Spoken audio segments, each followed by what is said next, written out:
Hello बच्चों, स्वागत है आप लोग का हमारे यूट्यूब चैनल प्रिपरेशन मंत्रा पे। आशा करते हैं कि आप लोग स्वस्थ होंगे, मस्त होंगे और अपने अपने पढ़ाई में तो एकदम व्यस्त होंगे ही। व्यस्त होना ज़रूरी है क्योंकि और कोई उपाय है नहीं। पढ़ना ज़रूरी है ताकि आप लोग अपने गोल को अचीव कर सकें। ठीक है, तो आज हम लोग पिछले क्लास में केमिकल काइनेटिक्स में हम लोग देखे थे factors affecting rate of reaction की कौन कौन से वो कारक है जो रेट ऑफ रिएक्शन को क्या करेगा, प्रभावित करेगा, कब रेट ऑफ रिएक्शन बढ़ेगा, कब रेट ऑफ रिएक्शन घटेगा। तो जिसमें हम लोग पहला फैक्टर पे बात किए थे, जिसमें हम लोग बात किए थे नेचर ऑफ रिएक्टेंट, यानी रिएक्टेंट के नेचर के आधार पे भी हम लोग रेट ऑफ रिएक्शन को प्रभावित किया जा सकता है। यानी हम लोग आइडेंटिफाई कर सकते हैं कि किस रिएक्टेंट पे रेट ज़्यादा होगा, किस में कम होगा। जिसमें हम लोग देखे थे सॉलिड लिक्विड गैस में ज़्यादा, होमोजेनियस हेट्रोजेनियस में हेट्रोजेनियस में ज़्यादा। और इसी तरह से बॉन्ड एनर्जी का भी रोल है। अगर किसी रिएक्टेंट का बॉन्ड एनर्जी ज़्यादा है तो उसमें रेट ऑफ रिएक्शन कम होगा। उसी तरह से सरफेस एरिया का भी महत्व है। रेट ऑफ रिएक्शन किस में ज़्यादा होगा, जिसमें सरफेस एरिया ज़्यादा होगा। यानी अगर क्रिस्टलाइन और पाउडर फॉर्म की अगर बात करें तो पाउडर रिएक्टेंट्स में या फाइनली डिवाइडेड सॉलिड में रेट ऑफ रिएक्शन ज़्यादा होगा। क्यों? क्योंकि सरफेस एरिया ज़्यादा होता है। आज हम लोग दूसरे फैक्टर पर बात कर रहे हैं, यानी केमिकल काइनेटिक्स में आज हम लोग एक दूसरे फैक्टर पे बात करेंगे। हालांकि इसमें सबसे इम्पोर्टेंट टेम्परेचर फैक्टर है, लेकिन केमिकल काइनेटिक्स में जो दूसरे फैक्टर पे हम लोग बात कर रहे हैं वो है आप लोगों का कंसंट्रेशन ऑफ रिएक्टेंट। यानी रिएक्टेंट के कंसंट्रेशन पे भी डिपेंड करता है क्या, कंसंट्रेशन ऑफ रिएक्टेंट। बिल्कुल, हम लोग जान रहे हैं कि मान लो कि A प्लस B है ना, ये मिल के अगर प्रोडक्ट बना रहा है तो इसके कंसंट्रेशन इनिशियल कंसंट्रेशन पे भी डिपेंड करेगा। अगर कंसंट्रेशन ज़्यादा है तो रेट ज़्यादा है।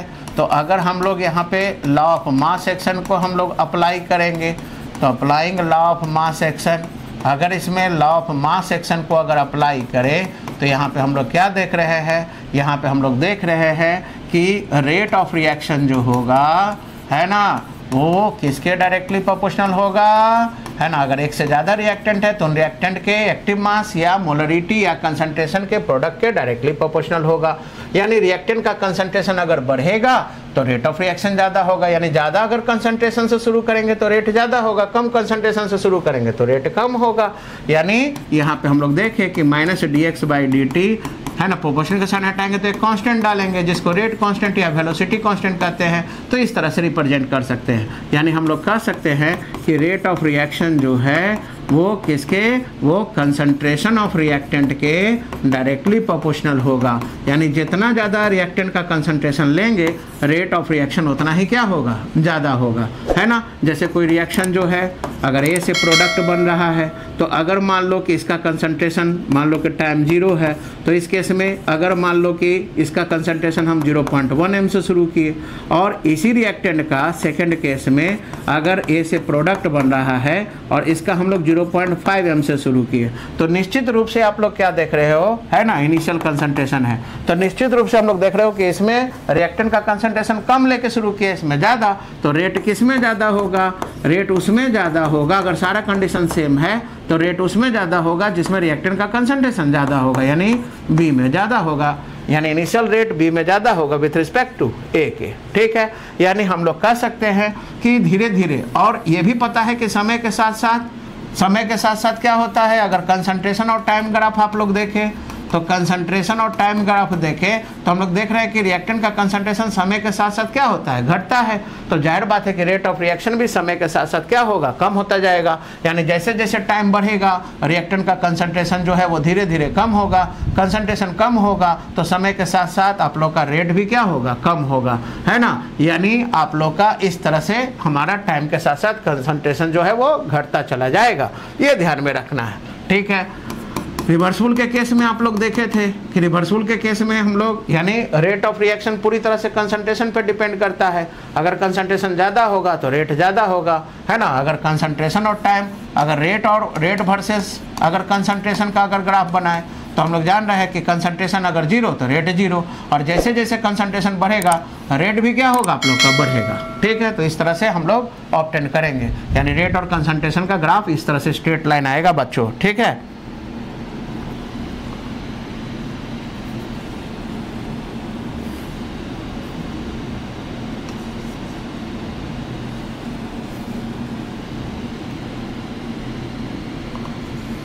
इस तरह से स्ट्रेट लाइन आएगा,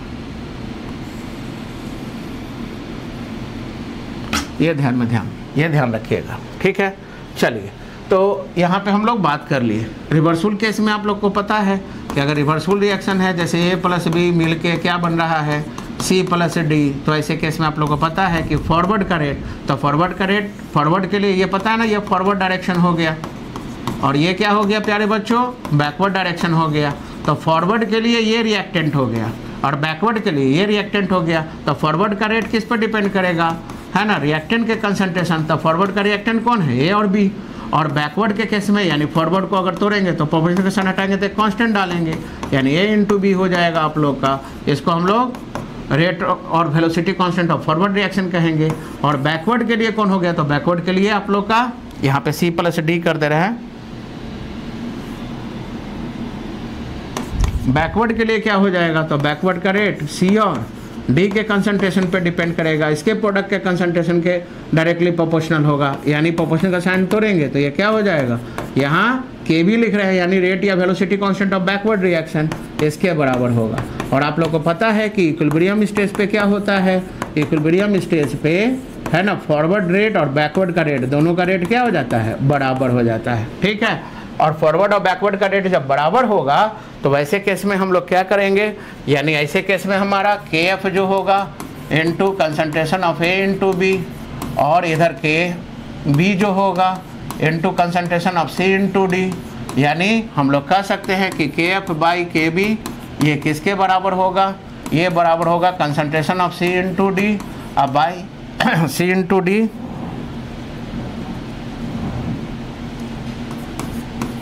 by concentration of A into B, है ना, यानी इस पे डिपेंड करेगा। और इसी KF बाई KB को हम लोग नाम देते हैं क्या, K बोलते हैं। ये K जो है बाबू, ये क्या है, इक्विलिब्रियम कांस्टेंट बोलते हैं, इसी को इक्विलिब्रियम कांस्टेंट कहेंगे, ठीक है।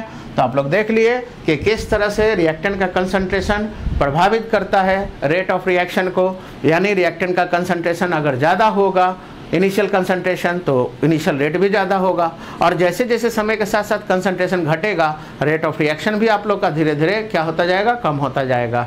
तो रेट को सिर्फ इस बात से मतलब है कि रिएक्टेंट का कंसंट्रेशन इस समय कितना है। जैसे आप लोग का पॉकेट में पैसा शुरू में अगर ज़्यादा होगा तो खर्च करने का रेट ज़्यादा होगा, और जैसे जैसे आपके पॉकेट में खर्चा करने के कारण पैसा कम होता जाएगा, आप लोग का खर्च करने का रेट भी कम होता जाएगा। तो जिस तरह से पैसा खर्च करने का रेट पैसे पर डिपेंड करता है कि हमारे पास कितना पैसा है, ज़्यादा पैसा है तो ज़्यादा खर्च करते हैं, कम पैसा है तो कम खर्च करते हैं, उसी तरह से रिएक्शन का रेट कंसंट्रेशन ऑफ रिएक्टेंट पे डिपेंड करता है कि अगर ज़्यादा है रिएक्टेंट का कंसंट्रेशन तो ज़्यादा रेट होगा, कम होगा रिएक्टेंट का कंसंट्रेशन तो कम रेट होगा, ठीक है। तो यहाँ पे हम लोग बात करेंगे। और अब हम लोग नेक्स्ट क्लास में थर्ड फैक्टर टेम्परेचर, जो कि बहुत ही इम्पोर्टेंट फैक्टर है, उस पर हम लोग बात करेंगे, ठीक है। तो इसी तरह के वीडियो को ज़्यादा से ज़्यादा देखने के लिए चैनल को सब्सक्राइब कीजिए, वीडियो को लाइक कीजिए, शेयर कीजिए।